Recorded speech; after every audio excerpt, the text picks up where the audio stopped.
Konnichiwa, aloha, hola, turubem, hello, como estas, what it do? Welcome to the J-Boy Sports Podcast, and today we are going to talk about the NBA playoffs round 1, day 1. So the games have just all concluded. What a first day. I was able to catch all of them. And so I just wanted to give a little bit of feedback on each game. We're just going to try to keep this as brief as possible. Obviously, there's not as many teams in the playoffs, but we had some really good games to start with, I have to say, for the most part. The first game was the Bucks versus the Pacers, and honestly, that wasn't a good game. I'm not going to lie to you. Giannis Antetokounmpo came out there, put his foot in people's behinds, 36 points, 12 boards. Only had one assist, though. That's interesting because he's been averaging like a triple-double over, I'd say, like his last 3 or 4 games of the regular season. And the Bucks, I think, have won 7 straight or something like that coming into the playoffs. But the Pacers run away with this one, 117-98. It was not close. Really, only Giannis really balled out. Kyle Kuzma only had 0 points in 22 minutes. And afterwards, Doc Rivers, in Doc Rivers fashion, was like, oh, he's a good player. We just didn't give him the ball. You're the coach. Draw up a play. Yikes. I just wouldn't be comfortable if Doc Rivers was my coach, man. Like, this guy, Doc Rivers gonna Doc Rivers. And so far, he's sticking true to who he is, which is a loser. I hate to say it. Respectfully, Doc Rivers just be losing. He's got a nice voice if you can find it, if he can actually use it, and it doesn't get dried out. But other than that, I don't put my trust in this man. Some dude named Green, who's a shooter off the bench, had 15. Kevin Porter Jr. is my guy. I like Kevin Porter Jr. Had 12 points. I don't know why they don't start him. At this point, this Ryan Hollins guy only had 5 points. He was 2 for 8. Pack this man up and put him on the bench. We don't know when Dame is coming back, but it seems like he is cleared. So we'll see what happens. The Pacers just continue to do what the Pacers do. Now, by no stretch are the Pacers a garbage team. They are good. I'm not going to say they're not good. They're not great. They don't have a superstar, but they are good. They're deep. They got a lot of guys that come in and contribute. And if you don't play good defense or you're not solid, you can get hit from a lot of different angles. Pause. That's what she said. Pascal Siakam led the way with 25 and 7. He balled out. Naismith didn't have a great game, but Nembhard, pause. That name is difficult. I don't know how I feel about it. He came out. He had 17. He was cooking. There's no getting around that. Tyrese Halliburton, Hallelujah Burton, he didn't do anything major, but he had a double-double. He leads the team. He gets people moving. So he had an okay. He was 3 for 13, so he didn't shoot well. But he had 12 assists, and he only had 1 turnover. So that is what I have to give Halliburton credit on. He is a true point guard. He's a conventional point guard, and we don't give those guys credit anymore. But he gets the team moving. I got to give him that. Off the bench, Benedict Mathurin, my guy, with one of the oldest names I've ever heard in my life. He balled out, had 13 points. Didn't shoot well from the field, but 8 for 8 from the free throw line, so he did what he had to do there. And like I said, the Pacers hit you in waves. You know what I mean? They come at you in waves. Turner had 19, and he was 4 for 6 from 3. Hit a big shot when the Bucks were making a push at the end. He had a nice little step back. So that was Pacers-Bucks. I don't know if Dame is going to come back. Even if Dame comes back, the problem is he's not a great defender. And like I said, the Pacers hit you from a lot of different angles. Everybody that comes in is dangerous. So you have to be aware of that. So if you're not careful, they're going to get you. So in this series, I don't know. I think this could go 7. I think it could be a tough series. But it literally just depends on how well the Bucks, what they can do to, kind of, what is that word when you have sheep or cows, you have to get them in a spot? Corral them. Yeah, they're going to have to corral the Pacers. Because like I said, they don't have a superstar, but they have good players, and they play hard, and they're very fast. So that's the matchup so far. 1-0 series, Pacers over the Bucks. Going into the Clippers and the Nuggets, this was a great game from start to finish. The Clippers had a nice little lead going into the fourth, and then the Nuggets just, fired back, fought, and I have to say, the Clippers have a great starting lineup. They are well balanced. Kawhi Leonard had 22. Zubac had 21 and 13 against Joker. He balled out. 32 and 11 and 6 for Harden. Really good. Only had 2 turnovers and 11 assists. That's very good. Norman Powell chipped in 12. Didn't shoot great, but didn't shoot bad either. Was 5 for 12, 12 points. He wasn't that good from 3. That's where it was tough. And Chris Dunn did what he did. It was 2 for 5 from 3. Not bad. Plays great defense. He did the best he could there. Nothing really off the bench. And then with the Nuggets, I mean, Aaron Gordon came out and put his foot, belt to behind. Really liking the way I've seen Gordon play this year. He's really been good. Murray came out. He had 21, 7, and 9. Good game from him. The Joker did what the Joker does. Almost had a triple-double. Was 1 rebound shy. 21, 12, and 9. And I already spoke on Jamal Murray. But the real hero here, honestly, was Russell Westbrook. Russell Westbrook made big play after big play after big play. He was only 5 for 17 from the field. But the truth is, he was shooting better, and then he missed a couple gimmies. He missed 2 threes. And then missed a couple easy layups. Or maybe they were blocked. I don't know. But he hit a huge 3. First of all, he had a huge rebound and putback, right? Then he hit a huge 3. And then he didn't get the shot off when they went into overtime. He didn't get a shot off before the overtime, to force overtime.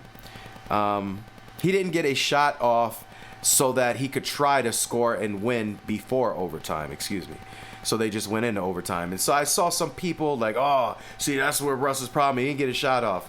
Calm down, all right? Relax. He had a big shot that put him up that even, helped him get to overtime in the first place. Then in overtime, Russ had the biggest play of the game. They tried to pass it to James Harden. Russ got in the way. Harden slapped it out of bounds. So all you Russell Westbrook haters out there, I don't use the word hater lightly because I think it's an overused word. When people are tired of you telling the truth, they use the word hater. I'm using it because there's real Russell Westbrook haters out there. People that just, every time he does anything, just constantly are on this man's behind. But I'll say it, and I've said it a million times. If you have Russell Westbrook on your team is going to play hard, everybody is going to stay together, and they're going to enjoy their time on the court and give it everything they have. Because when Russ is out there hustling, you got to hustle. You understand? Russ had 15, 3 assists, and 8 boards. All right? Bron had 11. I forgot to mention Bron. He did okay. And that was Russ off the bench. Russ was their bench, essentially. So the Nuggets pulled out a very tough one. It was 112 to 110, 1-0 Denver Nuggets. Shout out to Russ for helping close that game out. And you haters, I don't want to hear it, man. I don't want to hear it from y'all. Next game was the Knicks and the Pistons. I mean, this was a good game, honestly. And my fear is that the Pistons were going to outwork the Knicks and out-physical them. But the Knicks came to play, I have to say. Early on, it was very physical. It was very tough. The Pistons made it very tough for Jalen Brunson, who still managed to finish shooting excellent from the field. 34 points, 8 assists, and he only had 1 turnover. You know what I mean? 8 for 10 from the free throw, 2 for 5 from 3-point, 12 for 27 from the field. So I mean, he played a good game. And Jalen Brunson is truly on another level. They said he's going to make first team All-NBA at the point guard spot, and I don't see why not. Like he has been amazing. This man is elite, and it's time that we started realizing that. I haven't had a lot of time to talk about Cade Cunningham, but he played well.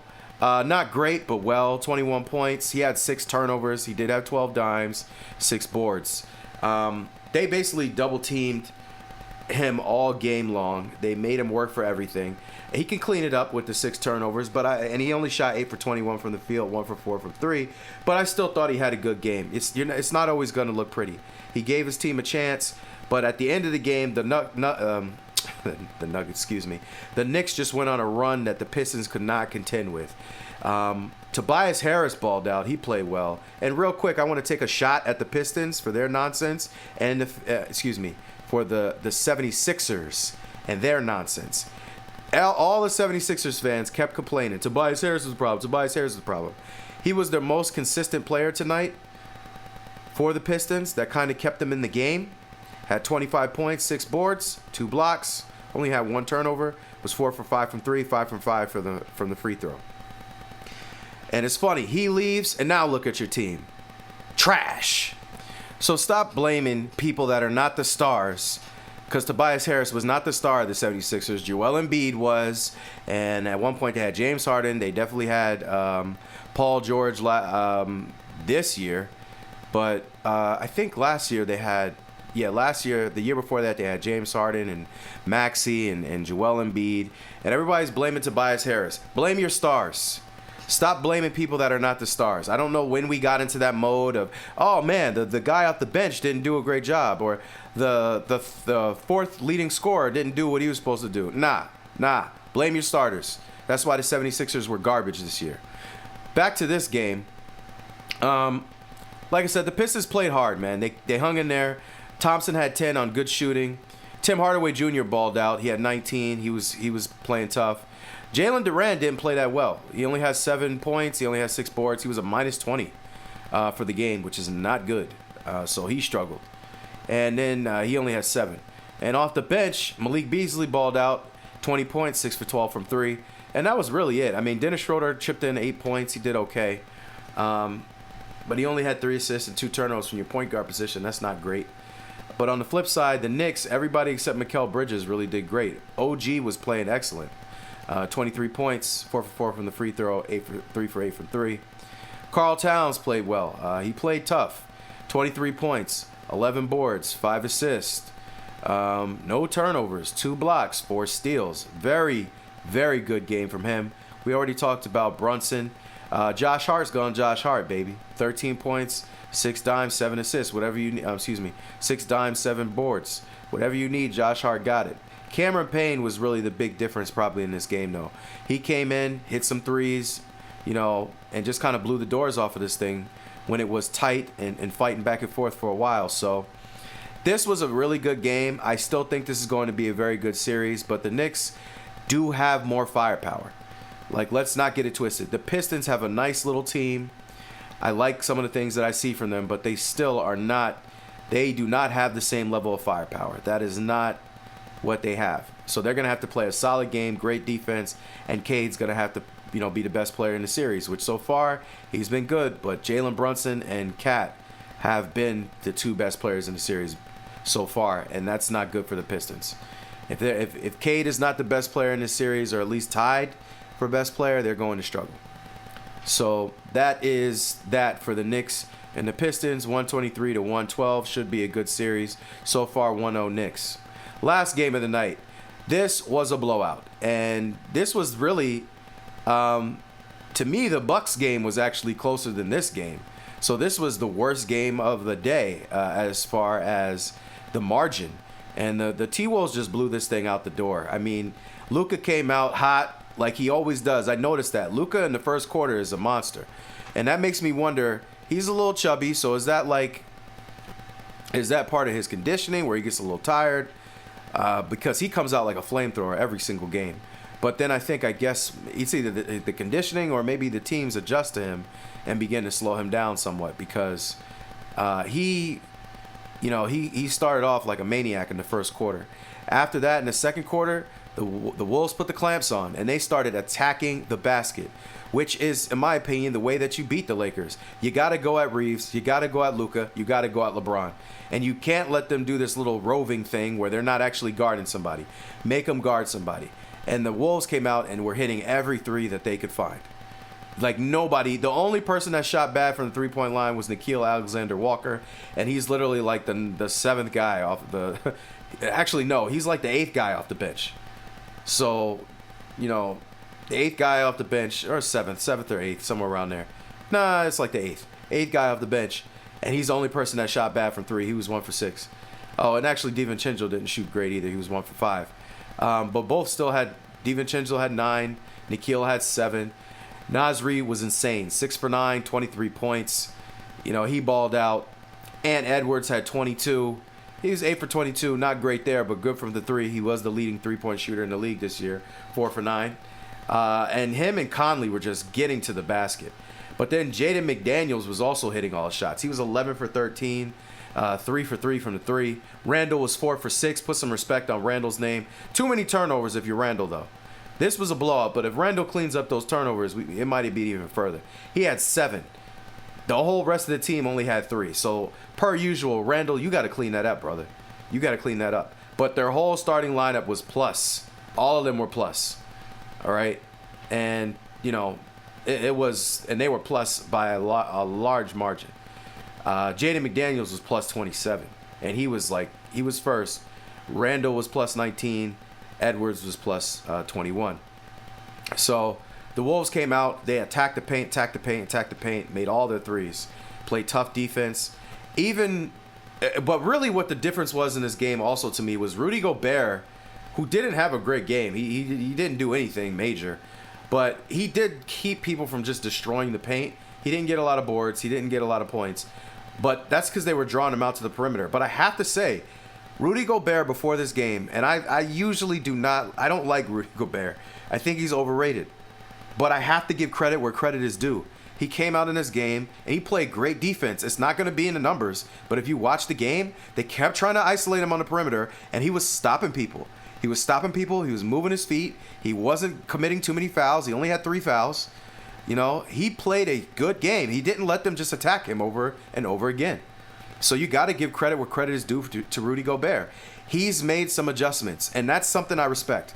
All these big men that are not getting played now, big men. If you want to get in the game, you got to prove that you can handle your own out there. You don't got to be the fastest, but you got to play solid. And so I give Gobert credit. I liked what I saw from him in this game. I like what I saw from him. Now, if you're on the Lakers side, you got smacked. Luka had 37, but he played great. I mean, 50% from the field, 50% from 3, 8 for 9 from the free throw, 8 boards. He only had 1 assist, though. He did have 5 turnovers, so that's where the difference was. They took away the assist. Imagine Luka Doncic only having 1 assist. LeBron only had 3, and he had 4 turnovers, right? How many did Reeves had? Reeves only had 3, and he had 2 turnovers.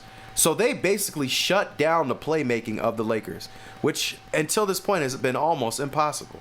I haven't seen anything like this. You have 2 of the greatest passers of all time in Luka Doncic and LeBron James, and neither one of them got going as a passer. So that tells you that the Wolves are playing some amazing defense, and they're blowing by these guys and isolating them. So LeBron still had 19, but really didn't do much else in any other category. Roy didn't do that great either, so he only had 9. Reeves had 16. He didn't shoot that bad. At one point he was shooting bad, but he ended with 5 for 13, 3 for 8 from 3, 3 for 3 from the free throw line. Really nothing off the bench, and that was another thing. Like, Vincent has been hot. Dorian Finney-Smith has been hot. They didn't give you anything off the bench, but I just don't think the Wolves gave Luka or LeBron open passing lanes. So, it was a tough game for the Lakers. The Wolves, I actually did not expect this. I expected the Lakers to come out and destroy people. Everybody's been talking about the Lakers being so great. They do have, they got 3 of the best players in the league. Reeves is a baller.